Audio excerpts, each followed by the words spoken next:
Darkness pooled in the hallways of Chelsea Manor like ink spilled across stone. It was past midnight, and the air was thick with a silence too still to be trusted.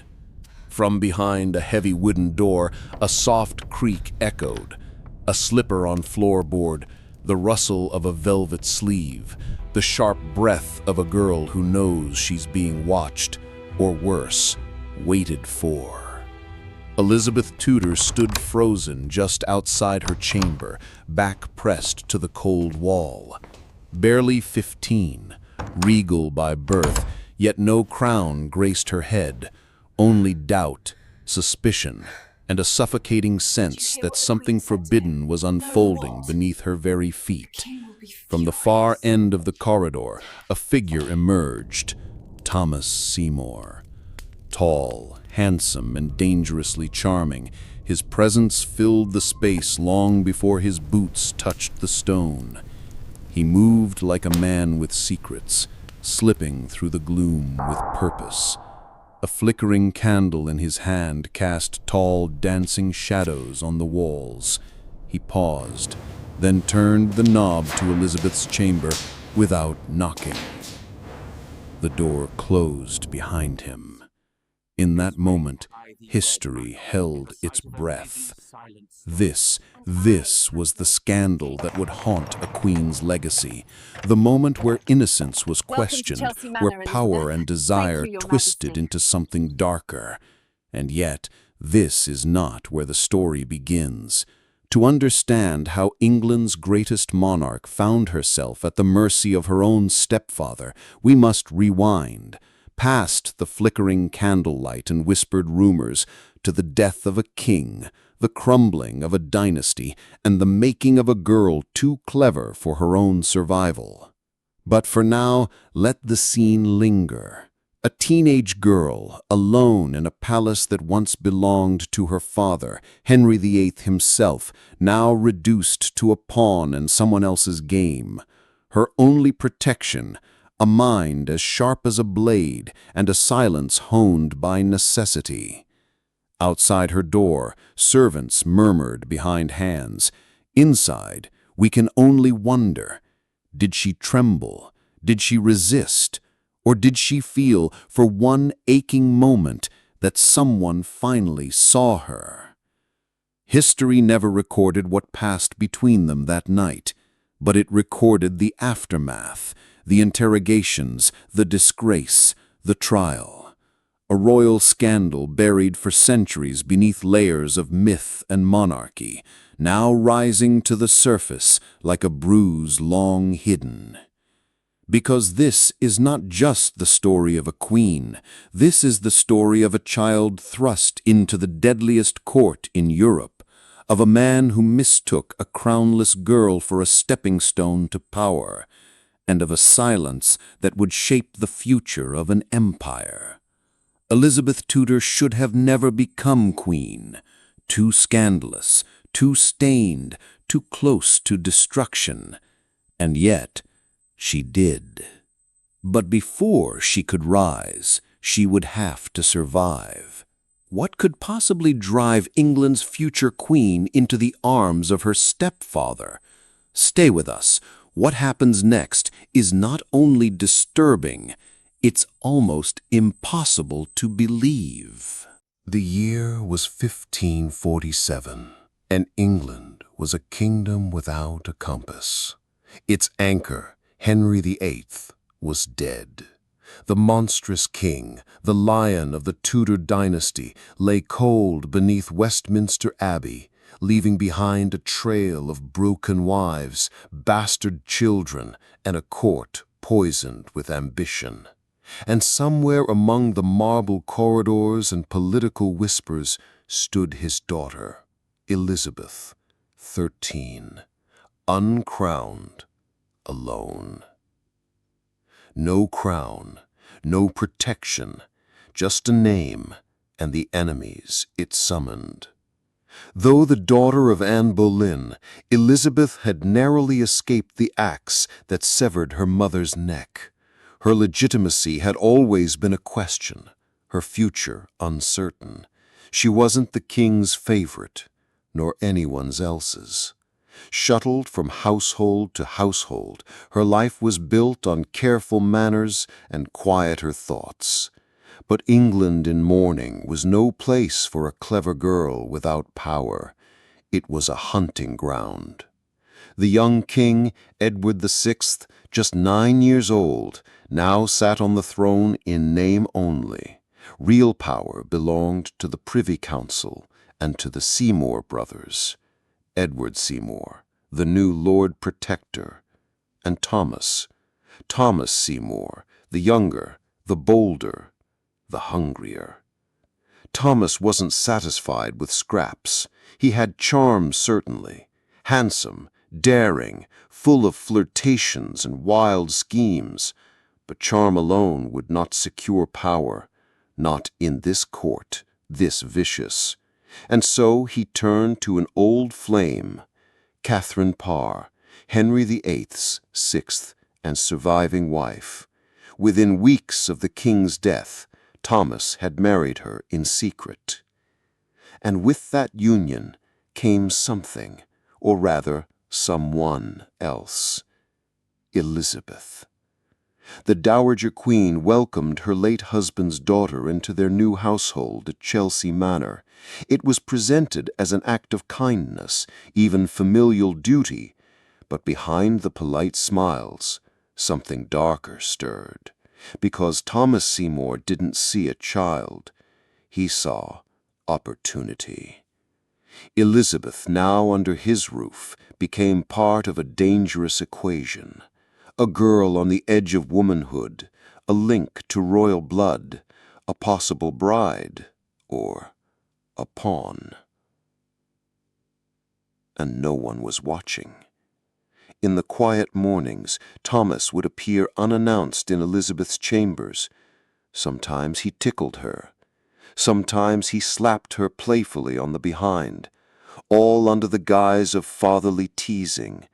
But the air grew thicker each time, the laughter more forced, the silences afterward longer. Catherine Parr, wise and experienced, began to notice. Her expressions turned tight, her conversations colder. But she said nothing. Not yet. After all, what could she say? What could Elizabeth say?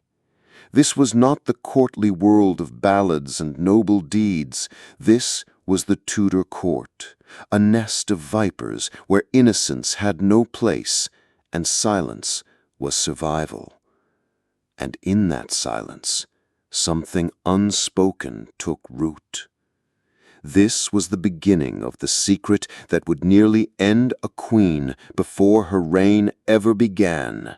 Because in the house of England's widowed queen, beneath banners of royal respectability, a man with dangerous ambition had found a way back into the line of power through the most vulnerable soul in the room.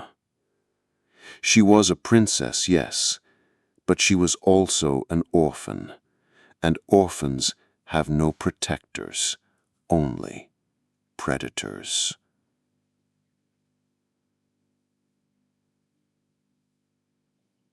You've seen the cage she was trapped in, but now meet the man who tightened the bars.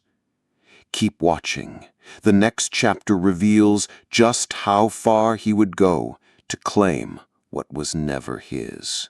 Thomas Seymour was a man who refused to play second to anyone. Not his brother, who ruled as Lord Protector. Not the council, who dismissed him as reckless. And certainly not to history, which had cast him in the shadows of greater men. So he carved a path for himself, not with swords, but with smiles. To the world, Thomas was the dashing uncle of the king, a war hero, a gentleman. But behind that chiseled charm lay a hunger, a ravenous ambition to stand beside the throne. He wasn't content to be near power. He wanted to marry it. And so he set his sights on those closest to it. First, Queen Catherine Parr, his former sweetheart, now widowed and vulnerable. He married her in secret, barely weeks after Henry VIII's body had turned cold. The court whispered, but Catherine, ever the pragmatist, defended the union. She believed love could conquer scandal. But Thomas wasn't done, because in marrying Catherine, he also gained access to her ward, the red-haired girl with her mother's eyes and her father's temper, Elizabeth.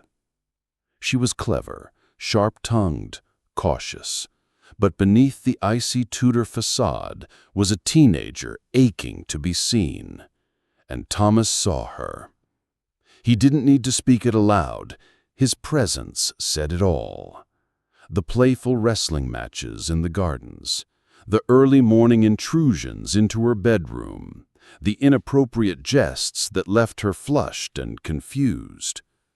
At first, Catherine joined in the games. Perhaps she thought it was innocent.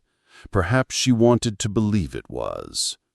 But innocence wilts quickly in the face of desire. The boundaries blurred. One day, Catherine walked in to find Thomas embracing Elizabeth, his hands lingering, her body stiff with uncertainty. Catherine snapped. Elizabeth was sent away almost immediately. No scandal, no explanation.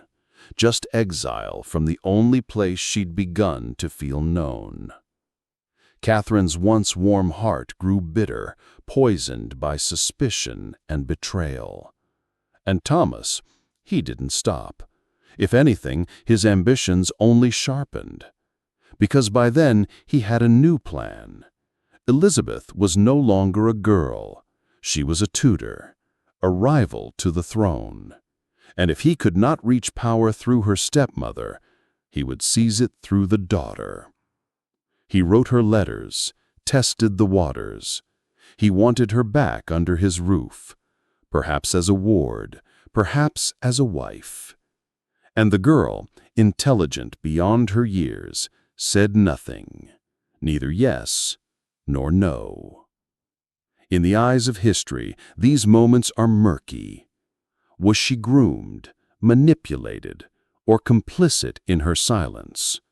We will never know for sure. But one thing is certain. Thomas Seymour was no longer playing with queens. He was playing with fire. And that fire was about to consume them both. The line between courtship and corruption had been crossed. But Elizabeth's silence wouldn't protect him forever.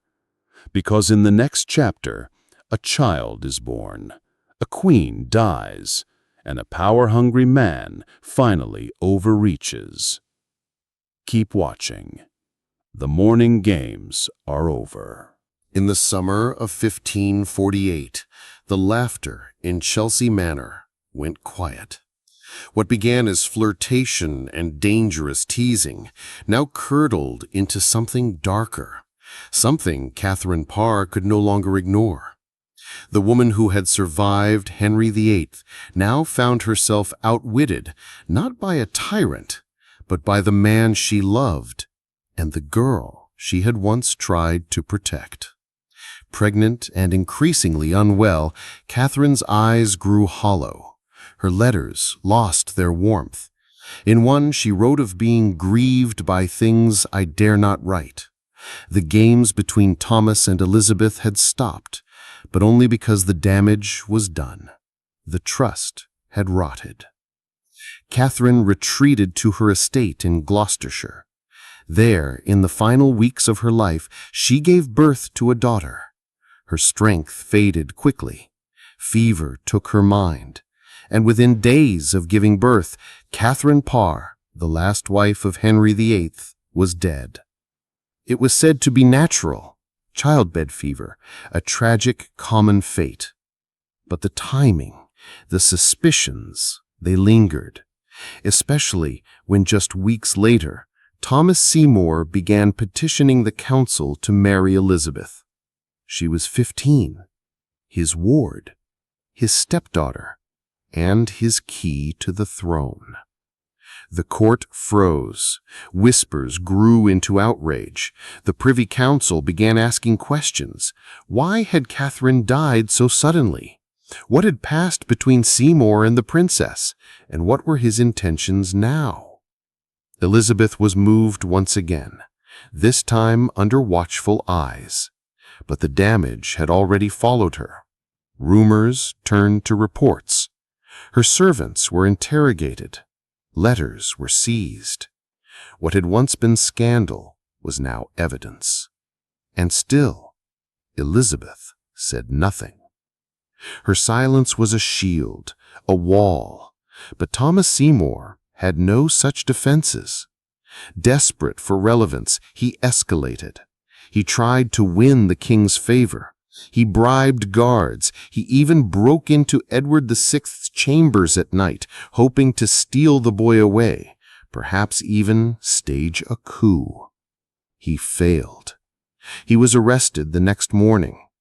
Elizabeth, back in the cold halls of Hatfield, stared at the ceiling of her chamber, knowing the man who had haunted her youth was now in the Tower. But would she be next? Thomas Seymour was many things: a seducer, a schemer, a charmer, but most fatally, he was impatient. And in the end, his ambition caught up to him. He had gambled everything for a crown he never wore, and now the entire kingdom would hear the sordid tale of what he'd left behind. But what would Elizabeth say? Because the next time she opened her mouth would decide whether she lived or died. The Tower's stone walls had heard many confessions. They had tasted the fear of kings and the blood of queens. Now, in early 1549, they would bear witness to the unraveling of Thomas Seymour. But Seymour did not go quietly. Even imprisoned, he imagined himself the hero of some great tragedy, wronged, misunderstood, unjustly maligned. In truth, he had written his own downfall, page by page, whisper by whisper, betrayal by betrayal. He had overstepped, broken into the king's chambers in the middle of the night, armed. A childish plot, they said, a desperate man's final attempt to seize control of England's boy monarch. The Lord Protector, Edward Seymour, his own brother, had had enough. Thomas was dragged from his bed and thrown into the Tower. Now interrogators gathered every thread of his past, and Elizabeth's name echoed in the dark corners of power. There had been letters, ambiguous, suggestive. Servants recalled flirtations. One maid, Cat Ashley, admitted she had grown uneasy. Another said Elizabeth had blushed too often in his presence. The council didn't need proof. They needed closure, a clean end. And so they prepared for trial, not just to convict Seymour, but to protect the monarchy from the rot of scandal. And Elizabeth? She was summoned. Not yet 16 and already being tested like a sovereign. She faced questions that sliced deeper than daggers. What had he done to her? Had she known his intentions? Did she write back? They asked about the morning visits, the embraces, the locked doors. She answered little. Her silence was studied, calculated, brilliant. She admitted no guilt, revealed no emotion. Her mind had already learned the deadliest lesson of power: say nothing and survive. And it worked. Almost. The council didn't have enough to implicate her directly, but the stink of scandal lingered. She was a Tudor girl, yes, but no longer seen as innocent. Her virtue, her future, her very claim to the crown, all of it now carried a shadow. Thomas Seymour, meanwhile, began sending frantic letters to anyone who would read them, pleading his case, demanding mercy, blaming others, begging the boy king to forgive his errors. But no forgiveness came. On March 20th, 1549, Thomas Seymour was found guilty of treason. He would die as he had lived, charming, defiant, and alone. And Elizabeth?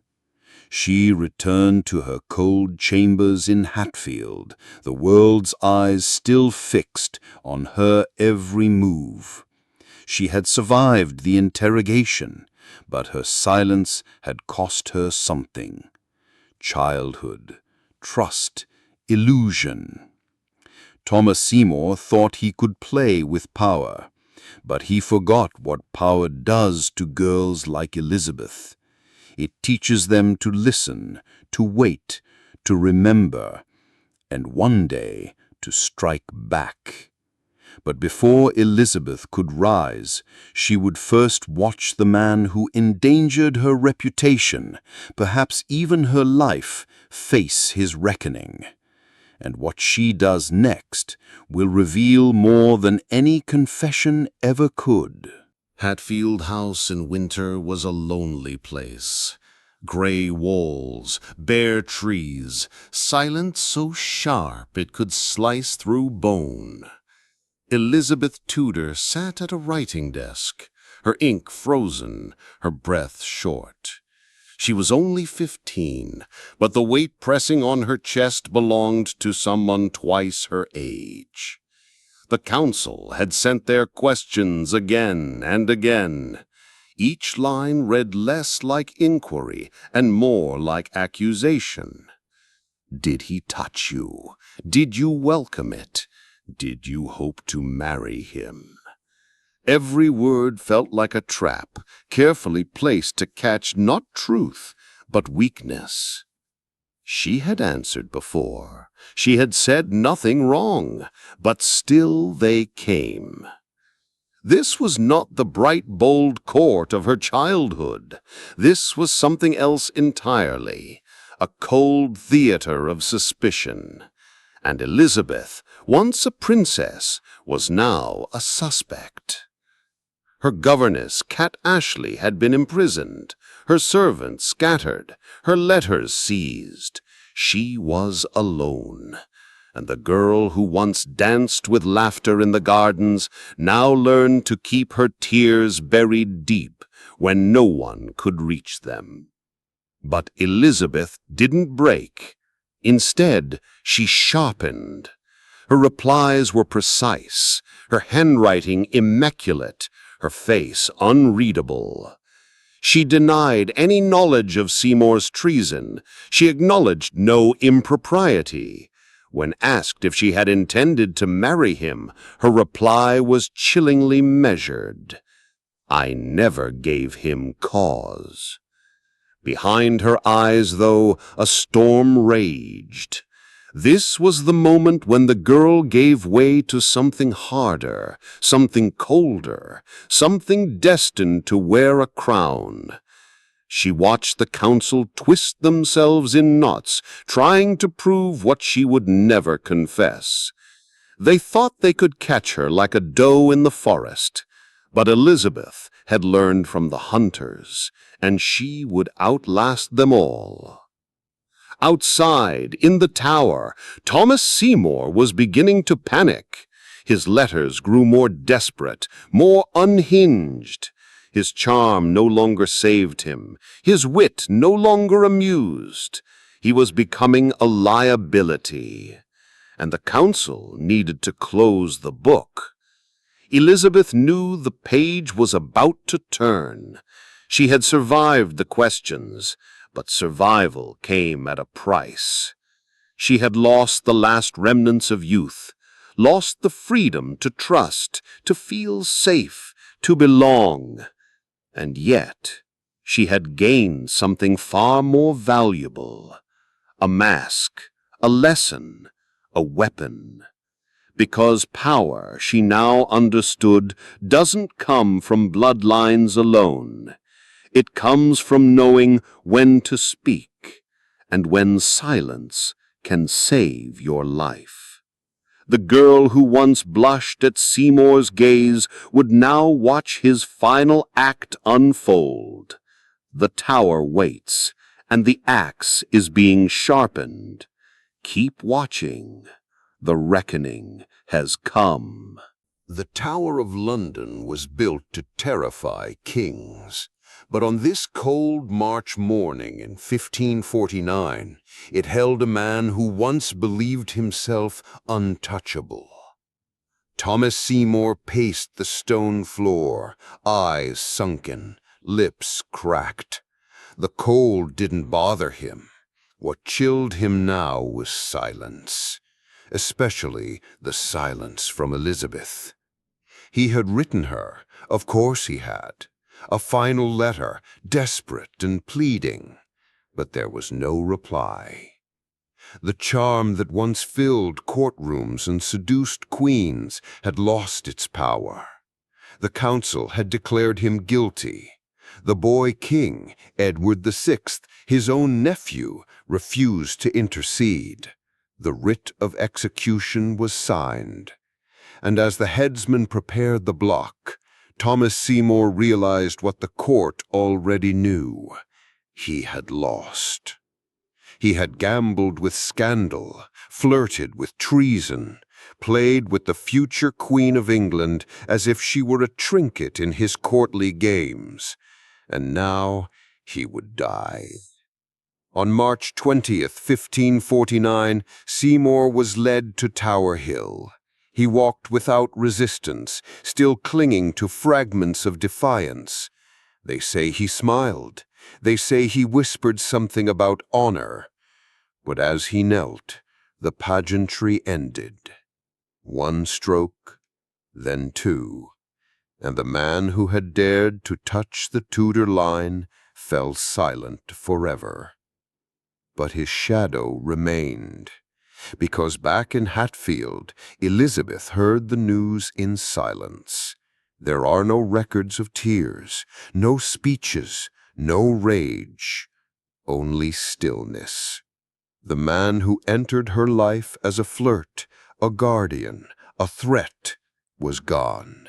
But the damage he left behind was only just beginning to set in.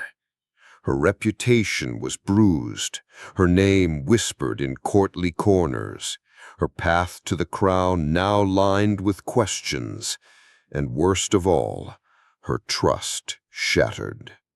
Thomas Seymour died believing he had touched history, that his name would be remembered.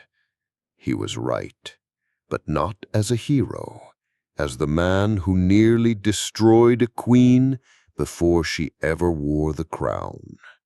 Elizabeth, in her silence, had done what so many before her failed to do.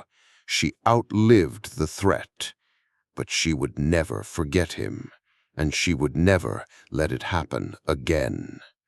Because what rises next from the ashes of this scandal is something far more dangerous than vengeance. It is power, pure, patient, and cold as winter stone. Stay with us. The girl is gone, the mask is forming, and the queen is nearly ready. They called her the Virgin Queen. But the truth, buried beneath layers of myth, legend, and carefully painted portraits, was far more complicated.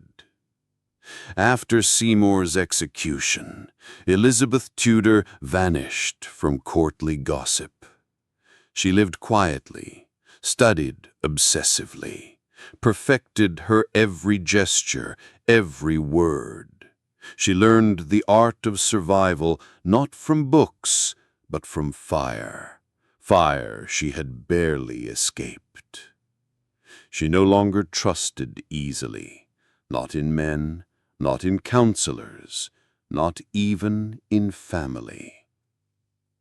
Every relationship became a game of calculation, every glance a potential threat. Gone was the girl who once laughed under summer trees at Chelsea. In her place stood a young woman forged by betrayal, tempered by shame and weaponized by memory. And she made a decision, one that would define her reign and haunt her legacy. She would never marry, not for love, not for power, not for peace. The risk was too great. She had seen what men could do when ambition eclipsed loyalty. She had felt it in every whispered morning visit, in every question the council had forced her to answer. Love for Elizabeth was never innocent again. Instead, she married her crown, and the world, desperate for stories, called her chaste, called her pure, called her virgin. But her virginity was not holiness. It was armor, a carefully chosen mask, a strategy. And it worked. By refusing marriage, she refused to be controlled. By staying above reproach, she made her past unassailable. The Seymour scandal faded into whispers, and Elizabeth rose, unbowed, untouchable, unknowable. That mask, once born of fear, became her greatest weapon, and behind it she ruled with a brilliance and ruthlessness that made the world tremble. But make no mistake, the girl who had been manipulated was never truly gone. She was watching, remembering, waiting. And every decision she made bore the fingerprints of a scandal no one dared mention aloud. Because the crown she wore was never only gold, it was guilt and grief and fury made regal. And still, no one ever truly knew her heart, because that too had been taken. But the court would never stop guessing, and that's where we go next, to the whispers that refused to die. Decades passed, but Elizabeth's scandal never truly disappeared. It lingered in the corridors of her court like a ghost. Foreign ambassadors tried to use it as leverage. Rivals whispered it as insult.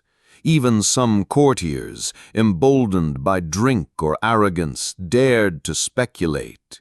What had really happened between her and Thomas Seymour? Why did she never marry? Why, when others wept at tragedy, did she sit so still? She gave no answers.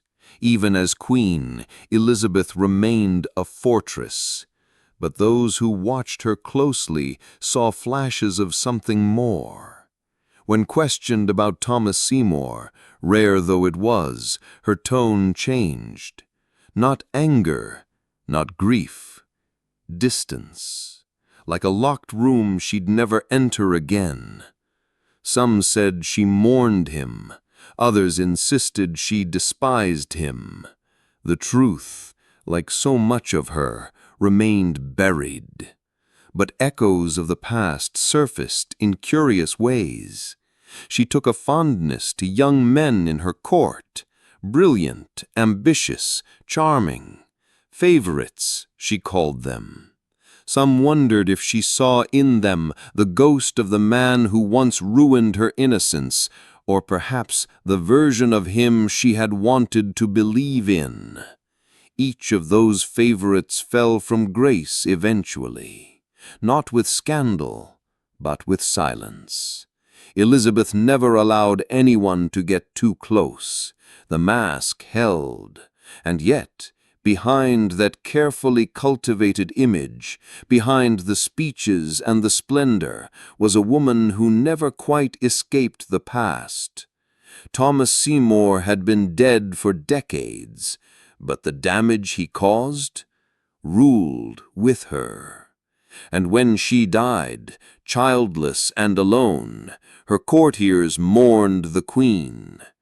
But few ever truly knew the woman beneath the crown, because some wounds, especially those suffered in silence, never fully heal. They simply become legacy, and hers would be unlike any other. But before we leave her behind, there is one final truth to face, one final reckoning with the story they tried to bury. Elizabeth I is remembered as one of the greatest monarchs in history. But history rarely remembers the price of greatness. Behind every victory, every speech, every triumph of her 44-year reign was a silence forged in trauma. She wore her celibacy like a halo, her independence like a shield. But beneath that armor was a story so dark, so taboo, that even centuries later it remains uncomfortable to name. She was nearly destroyed before she ever rose, manipulated, exploited, silenced. And yet, she survived, not by forgetting, but by mastering the rules of a world that had nearly devoured her. She turned scandal into strategy, pain into power, and she made the silence, her silence, a kingdom of its own.